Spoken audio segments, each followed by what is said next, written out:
Okay, so we'll solve for parallel clippers right now. Parallel clippers means that the diode will be in parallel with the load that we take on. There can be two sorts of parallel clippers. One is unbiased and second is biased. The definition of biasing remains the same. That means if there is any DC voltage in your circuit or not. An example of unbiased parallel clippers would be your half-wave rectifier if the load is taken across the diode. This will be a very simple, most simple example of unbiased parallel clippers. Let's see that the output voltage is taken across the diode, so it is parallel clipper. Okay, and if biased parallel clippers, then we can get three sort of case actually. One is you have only one diode, second is you have two diodes, and third case is possible that you can have n diode, which is very rare, but it is possible theoretically. We'll solve for them one by one. Let's solve first for the one diode. Let's see an example of how the circuit would look like in another slide probably.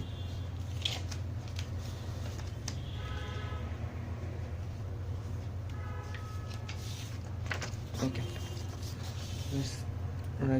let's draw the circuit.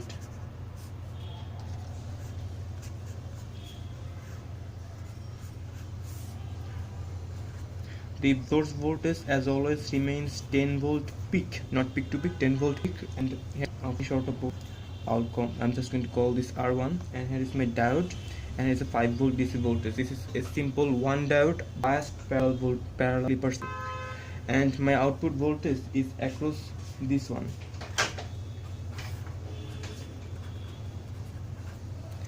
Now just to add versatility, I'm going to now solve if the diode, when the diode is going to be on or when the diode is going to be off by current. In the previous series clippers we have found out it by moving for the voltage, that was I called as VPN, whether to see it if it is positive or negative. Now I am going to certainly guess something very different. I have to guess that the diode is on first. Remember, it is just due to, for adding versatility, you can as well as find out when the diode is going to be on or off, like the previous video way. I'm going to guess that the diode is going to be on, and then I'm going to find out this current that goes from N side to P side, INP. If my NP is positive, that means I have a very wrong guess. That's what we know. If diode is on, current cannot go from N side to P side. If INP is negative, my guess is right. So this will be the procedure that I will follow for finding out when the diode is going to be on or off. So let's find out right now. Let's again, working rules remain same. So let's again draw the dummy circuit. Let's draw this dummy circuit for the positive half cycle.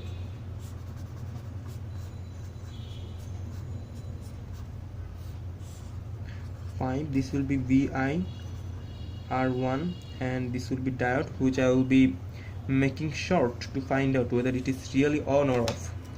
So the current that goes through N side to P side, INP, if I try to make the equation for the current, it will be minus VI plus INP times R1 minus 5 equals to 0. So INP will be 5 plus VI over R1. So you can see for all values of VI, my INP is going to be positive. That means my guess was wrong. So diode is going to be off. If this diode is off, the actual modeling is that it is open circuit. If it is open circuit, then taking the voltage across this terminal is the same as taking the voltage across the source. So I'm going to just write here, follow source. Okay, now this was for the positive half cycle. Now for the negative half cycle, let's make another dummy circuit. Check out that I have reversed the polarity of the source. I'm going to again assume that the diode is on. That means short it out and find out the equation of current INP. If after going through the KVL, you will find that INP equals to 5 minus VI over R1 right now. So that gives some sort of conditions here. That means if my amplitude of my voltage source, as long as it becomes less than 5, INP would be positive, right? So if INP is positive, diode is off. That means follow source. As long as my VI crosses 5, I get INP equals to negative. That means my guess was right, diode is on. Remember, if diode is on, this is shorted out and the voltage is uniquely fixed, it will be minus 5 volt. So this is the condition we got after solving our dummy circuit. In the plus half cycle, we always follow the source. That means it is this, just like the source, and as long as input voltage in the negative half cycle is less than 5 volt, that's really this reason, it is also following the source. And when input voltage becomes greater than 5 volt, it becomes minus 5 volt. That means in this region, and then again it becomes less than 5 volts, so it again follows the source. So this will be the shape of my output voltage. So it's really very much same as the diode, series diode problem. Now when you have parallel double diode problem, that means in the output branch you have really two diodes. We will really follow some other sort of working rules. The working rules will be, the first step will be see if there is any undefined problem. Okay, now what do I mean by undefined problem? Undefined problem means when the potential of a node becomes undefined, like in here. Unless, let's first guess if D1 was on. If D1 is 1, then the potential of this node will be minus 2 volt with respect to ground. Then in the N side you have minus 2 volt with respect to ground of this diode, and in the P side you have minus 5 volt with respect to ground. So that means D2 that means D2 will be off because more lower potential in a P side of D2. Now suppose if D2 was on, then this node potential would be minus 5 volt with respect to ground. Then for this diode D1, in the N side you have minus 5 volt and in the P side you have minus 2 volt with respect to ground. So that means in D1 you have lower potential in N side and higher potential in P side. So D1 by definition should also get 1. This is what the problem happens. If D2 gets 1, D1 also gets 1. So the potential of this node becomes undefined. It cannot be both simultaneously minus 5 and minus 2, right? So this is what I will refer as undefined problem, and we have to really be careful about it. In always solving for parallel diode problems, you have to first see if there is any undefined problem. Okay. Okay, now let's head off to our first problem. Here is our first problem. As you can see, the working rule says find out transition voltage, and 3 cases can be possible. No undefined problem. That's what we will deal now. It is easy pretty much, as you will see. As I said, I will follow the current way to find out when which diode will be on or off. That will be more easier. So let's find out. Let's build our dummy circuit. For the positive half cycle, our dummy circuit would look something like this.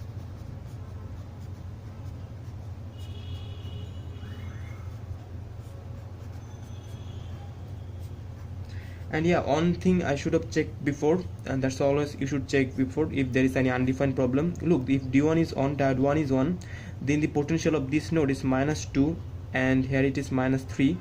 So really here it is plus 3. So diode 2 won't be on here. So if D1 on, diode 2 will be off, and if diode 2 is on, then this potential becomes plus 3. In the D1, in the N side you have plus 3 volt and in the P side you have minus 2 volt. So if D2 is on, diode 1 will be off. So really here there is no undefined problem, so you can easily solve the circuit. So we have drawn the dummy circuit on, and here it is 3 volt, 2 volt, here it is R.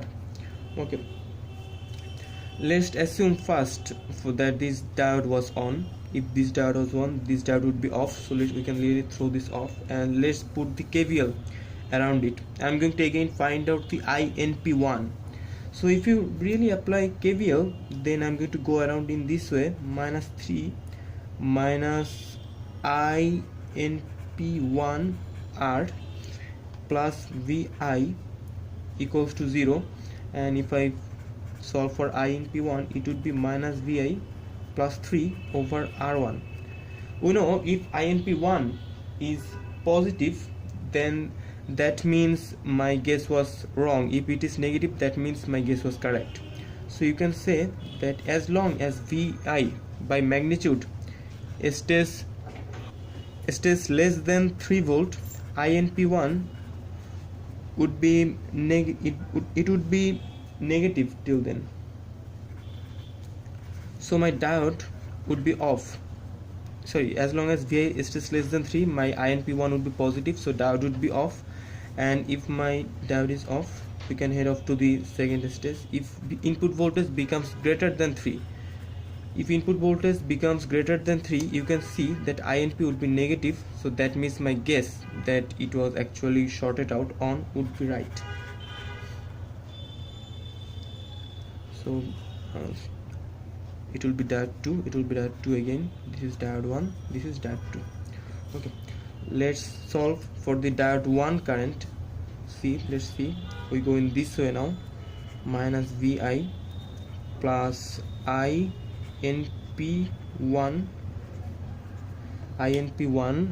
and INP1 R minus 2 equals to 0. That means INP1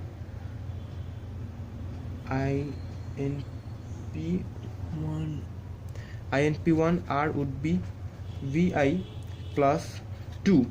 That means this current, no matter whatever the value of VI is always going to stay positive. So that means my guess was wrong, so diode will be off.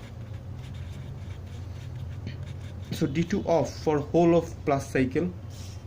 So we can just add it over here. For whatever the value it is, D2 is off. So you can see, as long as VI stays less than 3, both the diodes are off. That means it's open circuited. That means follow source, right? Taking the output voltage means taking the input voltage. And as long as it crosses 3 volt, diode 1 becomes on. So it means this is shorted out, and the voltage then will be minus 2 volt. Voltage then would be, plus 3 volt. If diode 2 is on, diode 2 should be here. Yeah, if diode, and here should be 1, some sort of mistake. Yeah. Now let's head off to our negative half cycle. Negative half cycle, we model it again by changing the polarity of the voltage source.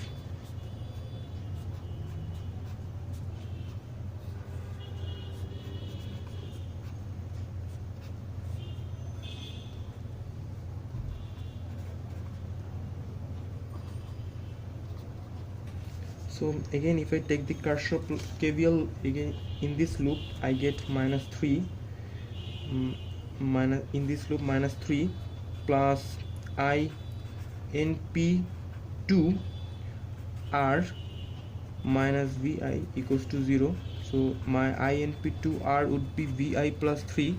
So for all values of VI, I am going to get a positive current. So that means my guess was wrong. So that 2 will be off for whole of negative cycle. And in this loop, I get plus VI plus INP1 R minus 2 equals to 0. So INP1 R would be 2 minus VI. So you get a condition here: as long as VI stays less than 2, and as soon as VI becomes greater than 2. As long as VI stays less than 2, we get that INP1 is positive, so that means diode 1 will be off, and when it crosses 2, it becomes negative, and diode 1 will be on. If diode 1 is on, and for all the time diode 2 is off. Here you can see that as long as it stays less than 2, both the diodes are on, so that means again following the source. And as long as it crosses 2 volt, diode 1 becomes on, so that means it would be minus 2 volt. Okay, So far so good. So here are all the conditions that we get after solving for the dummy circuit. You see the transition voltage in the positive half cycle is 3 volts. We have made the dotted lines and also the perpendicular dotted lines, and in the negative cycle we get the transition voltage as 2 volts, so dotted line is dotted and also the perpendicular dotted line is drawn. So let's quickly solve it, and as long as it stays below 3 volt in this portion, it follows source and then becomes always for plus 3 volt, it stays flat, and then again it follows source because in this region it is below 3 volt the input voltage, and as long as by magnitude it stays less than 2 volt, it follows source again, that's really this region, and then again when it becomes greater than 2 volt, that means in this region it becomes fixed as minus 2 volt, and then again it follows source. So this will be the output voltage shape while solving for this very easy and most common problem. Now we'll go to the second type, that means one undefined problem. So here will be the second problem where we will have only one undefined problem, that means if one diode gets on, we'll get the other diode get on too. Okay, let's check if first of all if D1 is on. If D1 is on, then this node potential is plus 2 volt with respect to ground. Then for this diode we have plus 2 volt in the N side and minus 5 volt in the P side, so diode 2 will surely be off. And if diode 2 gets on, then we have that this node potential will be minus 5 volt with respect to ground. So for this diode I have minus 5 volt in the N side and plus 2 volt in the P side, so that surely means D1 would also have to be get on. So you see there is only one undefined problem, that is when D2 gets on, D1 by definition also gets on. So we have to be really careful about it, and the working rules when you have one undefined problem is that the diode which has no undefined problem will be preferable to be on, and also you can think of it that early coming early on also valid, that means the diode that gets on earlier will be always be on. Okay, let's find out how that works out. Let's first draw the dummy circuit. For the positive cycle it will look something like this.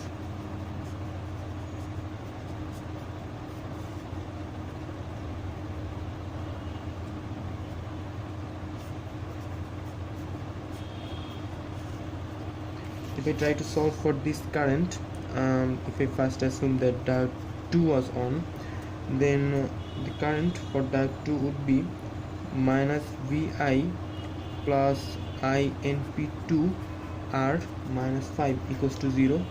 So INP2 would be 5 plus Vi over R. So that means always this current that goes in routers like this is always positive. So my guess was wrong. Diode 2 is going to be off for whole of the negative cycle, so whole of the positive cycle. And if I try for diode 1, then it becomes minus Vi plus INP1 R plus 2 equals to 0. That means INP1 R equals to Vi minus 2. So you can guess, as long as Vi is greater than 2 and as long as Vi is less than 2, two condition. If it stays less than 2, then INP1 would be positive, and that means my diode 1 would be off, and when it becomes greater than 2, my diode 1 would be on, because my current INP1 would be negative. Okay, so let's sum up all the conditions. Vi is greater than 2, diode 1 Vi is less than 2, diode 1 off, and diode 2 is off also. And we see that greater than 2, diode 1 is on and diode 2 is off. Okay, some mistake of tongue here. Then you see that as long as Vi is greater than 2, you get INP1 is positive, so diode 1 would be off, and when it is less than 2, diode 1 would be on. So for this reason both the diode is off, then that means follow source, and in this reason diode 1 is on, so that means the potential will be uniquely defined and plus 2 volt. Now let's draw it for minus half cycle. What we get for the minus half cycle, my dummy circuit would look like this.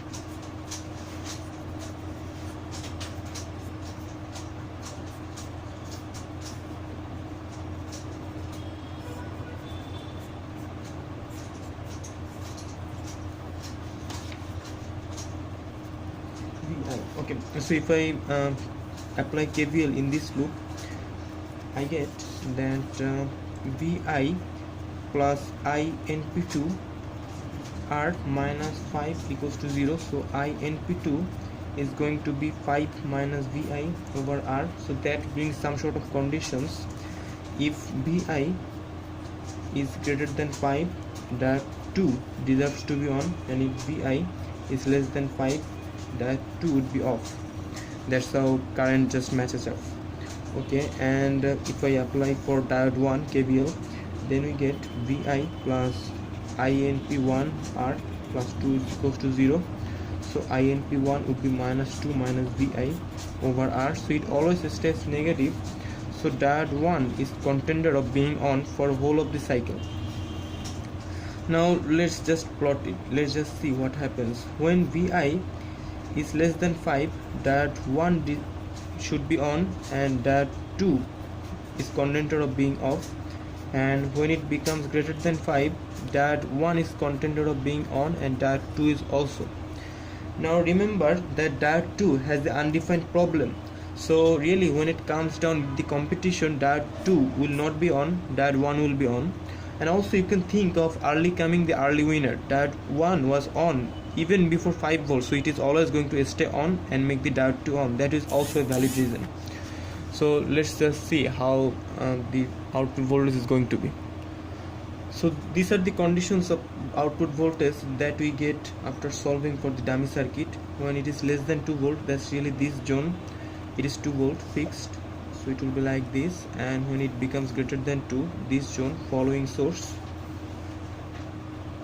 and again fixed as 2 volt, and for whole the negative cycle it is 2 volt. So you can see the key was in seeing how to solve when you have one undefined problem. This can be really such a pain. Now let's head off to the two undefined problem. So now we are going to solve a problem where we solve when both the diodes have undefined problem. Now let's check on first. This is diode 1 and this is diode 1 and this is diode 2. Okay, this is really the problem from your lab sheet, problem 2.6. I'm going to discuss it here. Now suppose if this diode gets on, okay, then what would be the scenario? Then yeah, if this diode gets on, this would be the scenario, 2 volt. The potential for this diode 2, diode 1 was on, the potential for diode 2 in the P side would be minus 2 volt with respect to ground, and in the N side would be minus 5 with respect to ground. That means a higher potential in the P side, so by definition diode 2 would also get on. So let's see what happens if diode 2 gets on.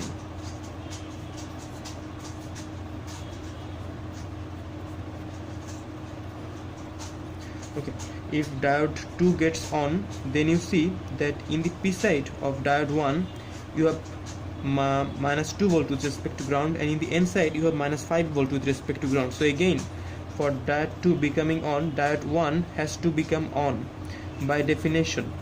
So you see you are in an ambiguity. Whichever diode gets on, the other diode by definition gets on too. So for whole the cycle you are going to have something like this. Yes, this is how it's going to have. It's going to look like for all of the cycle, because if this diode gets on, this would also get on. That means both are shorted out, and if this one gets on, this would also get on. So this is how it's going to look like for a whole of the cycle. So 5 and 2 it is going to be, And if you have two parallel batteries, then you know what happened. It discharges and the potential will be decided by the divider law. The potential will be -5 minus 2 divided by 2 equals to -3.5 for whole of the cycle. So if your input voltage is something like this, your output would be -3.5. here a straight parallel line, and that's what you get if you simulate this problem. Okay, so that's how to solve for two undefined problem, and that's how to solve for two diode problems. Now we have solved for two parallel diodes. There can be n parallel diodes possible if someone wants to confuse you, but really that's not how practice happens. In practice we only solve for one parallel diode or two parallel diodes. So that will be all for parallel diode clippers. Thank you.